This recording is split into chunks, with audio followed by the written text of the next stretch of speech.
শান্ত চুপ করে রইল। 25 তারিখ কন্ট্রাক্ট শেষ হবে আপনি কিভাবে জানলেন? তানহা বলে, আমাদের মাঝখানে অনেক মানুষ আছে যারা আপনার সম্পর্কে জানে, কিন্তু ভয় কেউ মুখ খুলে না।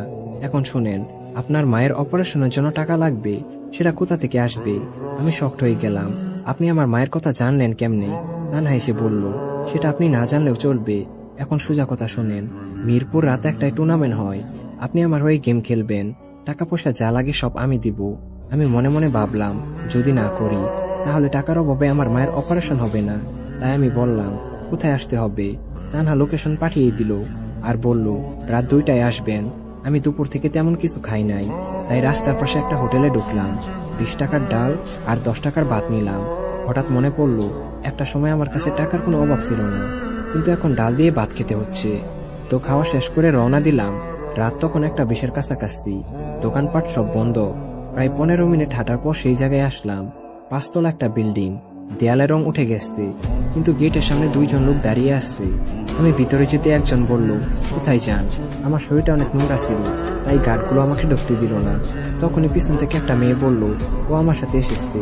বাইরে ভাই, তানহাকে কি হট লাগছিল সেটা বলার বাহিরে। তার সৌন্দর্য দেখে তো আমি পুরাই ফিদা হয়ে গেলাম। তানহা আমার দিকে তাকিয়ে বলল, চলুন ভিতরে যাই। ভিতরে ঢুকতেই থমকে গেলাম। নিচতলায় এক পাশে রোলেট আর অন্য পাশে পোকার। একজন লোক দেখলাম, তার জীবনের সমস্ত টাকা এবং পরনে কাপড় সহ ব্যাট করলো। পাশে থেকে অনেকে বলছিল, ভাই আর খেলেন না।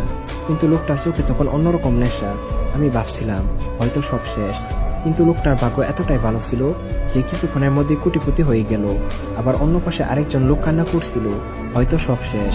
তো আমরা সেই দিয়ে 2য় তলায় উঠলাম, যেখানে সব ধনী লোকেরা ডিজে গান ছেড়ে মজা মাস্তি করছিল। তানহা আমাকে 3য় তলায় নিয়ে আসলো।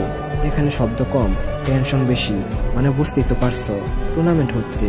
আর এখানে 3 জন প্লেয়ার আমার জন্য অপেক্ষা করছিল। একজন চিকন ছেলে, দেখে মনে হচ্ছিল বাতাসে ফু দিলে উড়ে যাবে।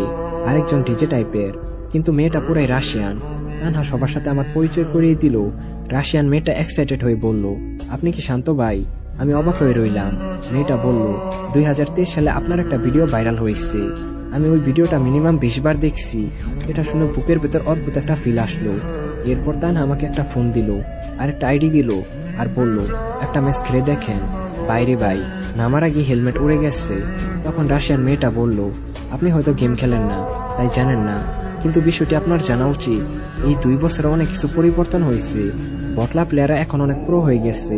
অনেকে প্যানেল লাগিয়ে গেম প্লে করে, এই জন্য ফ্রি ফায়ার প্লেয়াররা গেমটা খেলে না, কিন্তু বেশিরভাগ প্লেয়াররাই টুর্নামেন্টের দিকে শিফট করছে।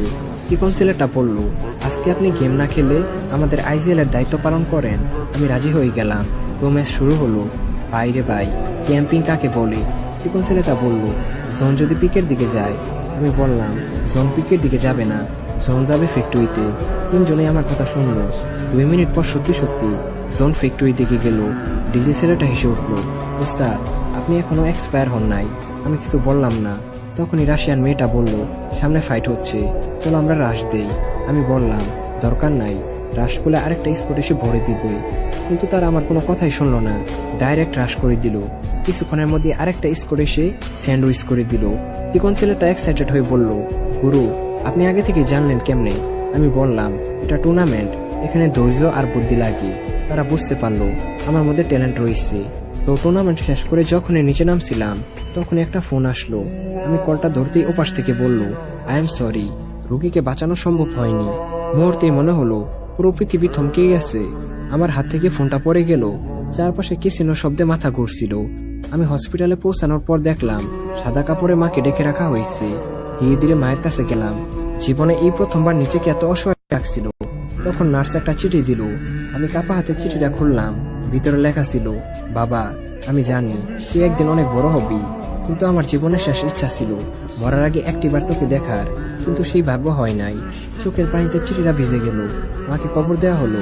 আমি আর ছোট ভাই একজন আরেকজনকে ধরে কান্না করছিলাম। তো বাসায় আসার পর ছোট ভাই বলল, গেম খেলবা না?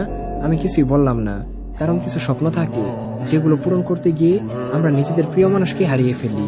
এই গেমটা আমার জীবন থেকে অনেক কিছু কেড়ে নিয়েছে, সম্মান, কেরিয়ার, এমনকি মাকেও।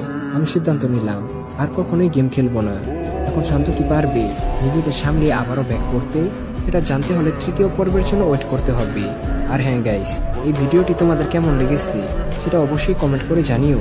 দেখা হচ্ছে অন্য কোনো ভিডিওতে। টেক কেয়ার, বাই বাই, আল্লাহ হাফেজ।